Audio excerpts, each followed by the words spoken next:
this video, meron po akong top 5 cash loan up, instant loan up po. Fast approval po itong mga to ha. Fast disbursement itong mga to once po tayo ay na-approve. Yes, tama po yung nabasa nyo sa title ko, not mabilis cash. So lately, hindi ko na talaga siya ini-include ngayon. Though mabilis cash is a very legit loan up, 9% lang monthly ang interest rate niya, not 7 days to pay. Pero guys, hindi ko na kasi siya maaasahan ngayon. Hindi na po siya friendly OLA talaga ngayon, unlike before, because of the additional documents po na hinihingi niya bago tayo makapag-cash loan ngayon. Well, it's been a long time no, hindi ako nag-compile ng mga ganitong loan up. Pagbibigyan ko lang yung mga nagre-request ng mga ganitong compilation nga, kasi alam ko naman this season, grabe, utangan season tong months, no? Kaya panay tanong kayo sa akin, ano ba yung mas magandang loan up na madaling ma-approve, no payment slip required, no income proof, yun yung mga gustong-gusto natin. And mind you ha, 4 out of 5 of these loan ups po is hindi siya pa 7 days to pay. 4 out of 5 sa kanila po is buo po siyang matatanggap, wala pong kaltas. So lahat po ng ito, based sa experience ko, di po sila nang haharas lahat. Well, before I start ha, disclaimer lang muna tayo. Any loan up po that I mention in this video po are not sponsored po ito. This is basically based on my experience lang po. Nasa kinatagal-tagal ko nang may account dito, I can fully assess na kung talagang okay siya utangan, lalo na in the long run. Kasi up to now nga, ito yung nagiging update ko sa mga loan up na ito. Dahil still nga po, patuloy pa rin siya nagpapautang sa atin. Hindi nawawala yung loan offer natin dito kahit matagal natin siyang hindi na utangan. Well, disclaimer lang po ulit, no, hindi naman lahat talaga din ito mare-recommend ko sa inyo na utangan nyo talaga, no. Lalo po kapag interest-wise yung pag-uusapan natin dito. So baka sabihin nyo naman, no, bakit ko sinabi yan? Eh, hindi mo naman pala mare-recommend. So, ang dami nyo kasi naghahanap ng mga ganito kasi yung gustong-gusto nyo, no, yung kapag download nyo ng app, pag-apply nyo, and then may loan offer agad, pwede agad natin makash loan. Di ba yun yung gusto nyo? So, kaya po ito yung kinong-file ko. So, don't worry naman po. Lahat naman po ito SEC registered. Well, anyways, ang dami ko na namang sinasabi, no? Without further ado, ano nga ba itong top 5 fast approval instant loan apps ko ngayon? So, first on my list is si Casyola Loan App. Well, ang maganda po kay Casyola ngayon, medyo nag-improve po siya. Dahil nung first time po akong nag-loan dito, 7 days to pay siya. Do buo siyang matatanggap. Pero ngayon, guys, no, every 15 days na po ang payment natin dito kay Casyola Loan App. And the last time nga, di ba, nag-share ako sa inyo, nag-cash loan ako dyan. After ko pong masettle yung payment ko po dyan, na-increasean niya po agad ako. Legit po, nabuo po siyang matatanggap. And eto pa po, nag-o-offer siya ng multiple loan. Hindi mag-frozen yung remaining credit limit mo. So, based sa experience ko ha. And then, one more good thing, kapag repeat borrower ka na dito, bumababa po yung interest rates niya. Kasi before, the first time na nag-avail ako dito, 14% yung interest rate niya for 7 days. And then, ngayon guys, dahil repeat borrower niya na ako, na-avail po natin yung twice naman tayo magpipay, binigyan niya ako ng interest rate na 23% for actually 45 days to pay. 3 terms kasi yung binigay niya sa akin every 15 days yon. Pero aminin naman natin din na mataas din talaga yung 23% na yun, no? Pero this is better than any other loan apps na pa 7 days to pay na almost 50% yung kanilang kinukuhang interest. Well, second on my list is si FT Lending. Well, the good thing about FT Lending po, no, is multiple loan din ito. Katulad kay Casyola Loan App, hindi natin kailangan i-withdraw or i-loan ng buo ito once po mayroon tayo yung loan offer dito. So, kung nangangailangan tayo ng mga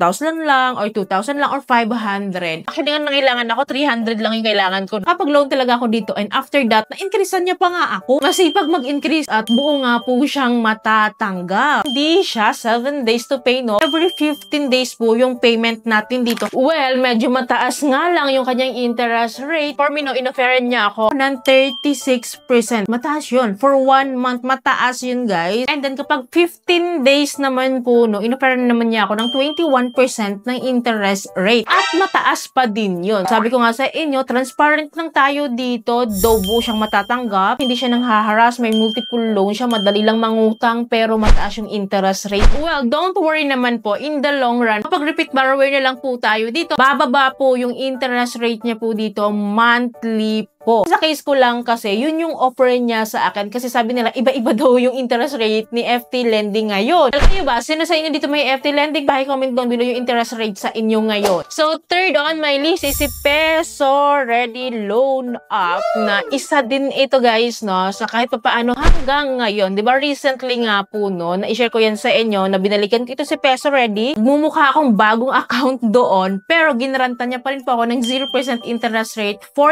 10 days to pay. Sa first timer lang yun ha. Zero interest rate guys for every loan offer. So, kung first time mo pa lang at na-offeran ka ng 5,000 pesos, good for you, no? Kasi 0% interest rate. Though, guys, meron siyang disbursement fee. O, 45 pesos lang naman. Standard yun. Hindi siya buong matatanggap, guys, no? Pero kukurot lang siya ng maliit na portion lang naman na masasabi natin na maaasahan din talaga natin. Lalo kapag first time tayong nangutang dito, guaranteed talaga yung increase nila dito. Mataas po mag-increase to at mag-offer din. At medyo long term na po, yung repayment plan natin dito, aabot na po siya ng 1 month to pay onwards. At kapag repeat borrower na po tayo dito, mag-offer po siya ng interest rate ng 15% monthly po ito ha. And wait, alam ko aalma kayo dito. Yes, aware ako na si Peso Ready, meron siyang other fees except sa interest rate like electronic doctors, non-finance charges na medyo malaki. Pero guys, based experience ko na waive po siya. Basta makipag-communicate lang po tayo sa customer service, mag-email lang po tayo dyan. Well, next loan apps po, fourth on my list is si Tech Cash Loan Up na hanggang ngayon wala siyang kasawa-sawang mag-offer sa akin, no? Nautangin ko daw yung cash loan offer niya sa akin kasi legit nga naman na nag-i-increase talaga. Alam niyo ba, 2 beses na ako nangutang dito kay Tech Cash Loan Up. Yes, buo siyang matatanggap guys at yes, legit talaga nag-i-increase yung loan offer niya. Pero of course, sasabihin ko rin sa inyo ang hindi maganda dito kay Tech Cash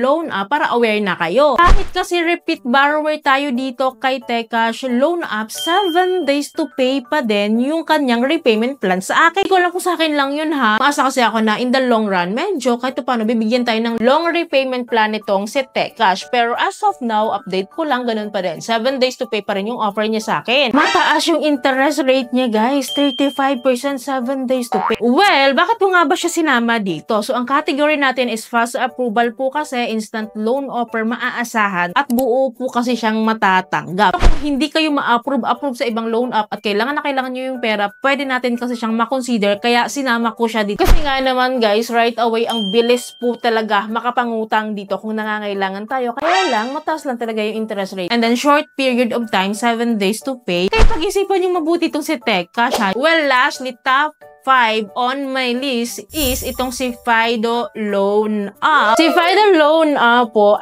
to now guys, ang pinaka nagustuhan ko sa kanya, update lang no, kasi kababayad ko lang, kasi settle ko lang ng utang ko dito kay Fido Loan. Grabe, nag-i-increase talaga siya time to time. Every repayment ko actually dito, nag-i-increase siya, tumataas talaga yung loan offer ko dito. Pinaka maganda sa kanya guys, is hindi siya 7 days to pay, buo siyang matatanggap. Every 15 days yung payment natin dito, at ang monthly interest niya ha, ay 15% po. Walang hidden charges dito. Legit po talaga yung interest rates niya dito. Sa lahat ng nabanggit ko na loan apps po, itong si Fido Loan ang pinakamasasabi kong maaasahan natin. Ito pa ha, based sa experience ko po, kahit kung may existing loan tayo dito kay Fido Loan, once po na may available credit limit po tayo dyan, pwede po tayong mangutang. So masasabi ko siya po ay multiple loan. Well, those are my top 5 fast approval loan apps, no harassment, 4 out of 5 loan apps buong matatanggap. Medyo may kataasan ng interest rates ng iba, kaya pag-isipan nyo pa ding mabuti. So lahat po ito maganda lang po kung wala tayong malapitan at kailangan po natin ng fast approval po, fast disbursement. Maaasahan po natin tong mga to. Pero guys, borrow only what you can afford to handle. Pag-isipan nyo mabuti at piliin nyo lang po yung kaya nyo lang bayaran dito, lalo na po sa mga interest rates ha. So yun lamang po, no? I hope po may natutunan kayo sa video. I hope po nakatulong tong video sa inyo. Kung nagustuhan nyo yung video, please don't forget to like, share, and subscribe, and click yung bell button para lahat ng videos ko is updated and notified po kayo. So yun lamang po. Thank you for watching this video. See you in my next video. Bye!